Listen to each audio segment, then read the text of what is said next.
शिशिर जी, ऐसी कौन सी स्थिति आ गई कि प्रधानमंत्री आवास में हिंदुस्तान में लोग घुस रहे हैं?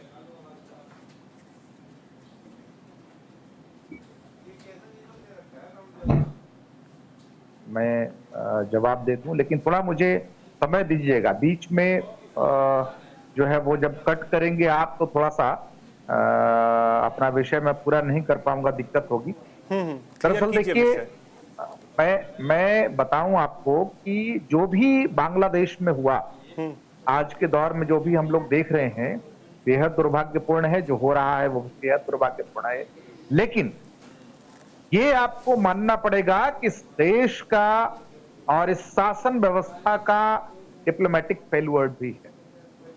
दूसरी बात मैं कहूं कि आज नरेंद्र मोदी जी की सरकार है और कोई भी पड़ोसी भारत के साथ नहीं। एक बांग्लादेश भी था, वह भी, वहां भी क्या स्थिति हो गई उत्पन्न, तो जो है वो समझ ली किस प्रकार की स्थिति।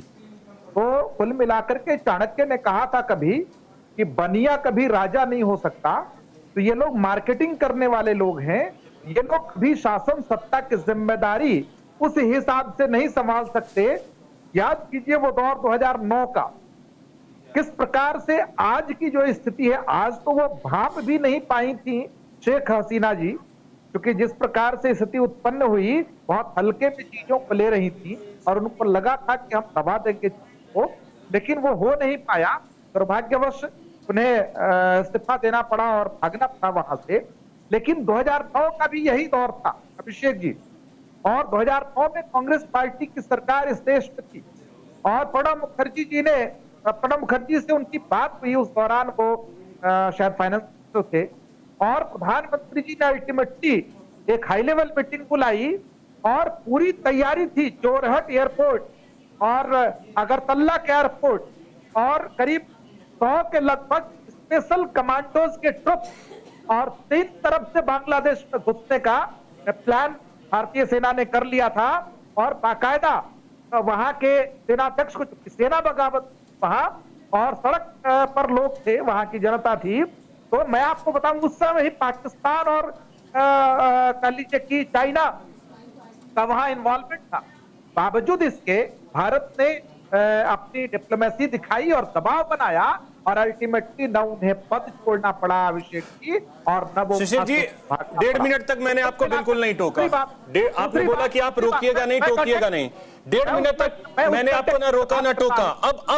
अब एक चीज, कांग्रेस के नेताओं के जो बयान है आज, चाहे वो सलमान खुर्शीद हो या सज्जन वर्मा हो, उनके बयान को आप कंडेम नहीं कर रहे हैं, इवन आप उनको सपोर्ट कर रहे हैं। उसके बाद बनिया राजा बनेगा या नहीं बनेगा, ये हम आप तय नहीं करेंगे, और ये चाणक्य तय करने वाले होते कौन है? देश की जनता तय करेगी, और देश की जनता ने उनको प्रधानमंत्री बनाया हुआ है तो बनाया हुआ है। अभिषेक जी, उस कंटेक्स्ट पे मैं आ रहा हूं। आपके बीच में जब टोका तो मैं उसको ही पे आ रहा था जहां पे आप आ रहे हैं। हाँ। बेसिकली सलमान खुर्शीद जी ने जो कहा या सज्जन वर्मा जी ने जो कहा, ये कोई कंडेम्ड करने वाली बात नहीं। उस कंटेक्स्ट को, उसके स्पिरिट को समझना होगा। शेख हसीना जी का वहां शासन था और जिस प्रकार से आवामी लीग की सरकार ने मनमाना लोकतंत्र को कुचला, विपक्षी नेताओं को जिस प्रकार से जेल में डाला गया, जिस प्रकार से स्थितियां वहां बनी, सेम स्थिति नरेंद्र मोदी जी की सरकार में भारत में है। इस बात को आपको मानना पड़ेगा। संवैधानिक व्यवस्था दोनों देशों की अलग अलग है।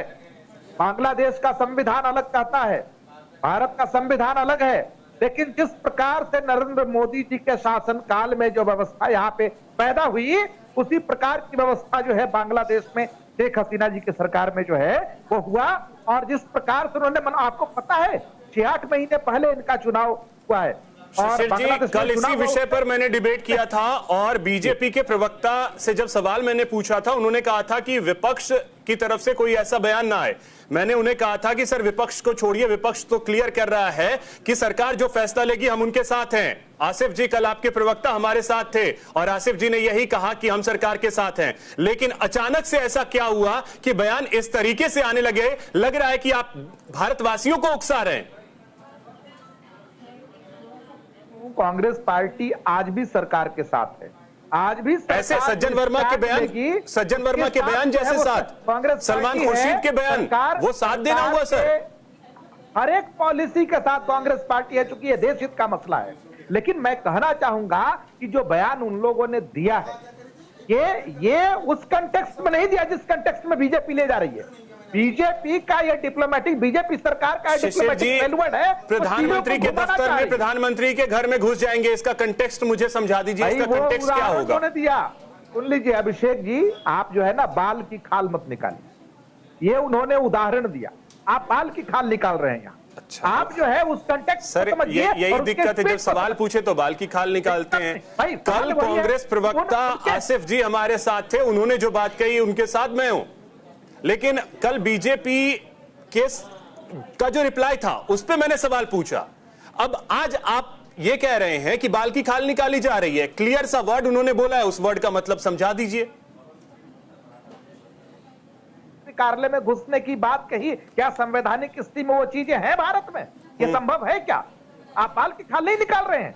ठीक है, ठीक है, ठीक है, ठीक है सर, ठीक है, यही दुखद पहलू है अनिरुद्ध जी। अब तो आप लोग मतलब आप लोग बाल की खाल निकाल रहे हैं। अगर सज्जन वर्मा ये बोल रहे हैं कि दफ्तर, ठीक है शिशिर जी, और उस पर जो है डिबेट लेकर के, ठीक है शिशिर जी, ठीक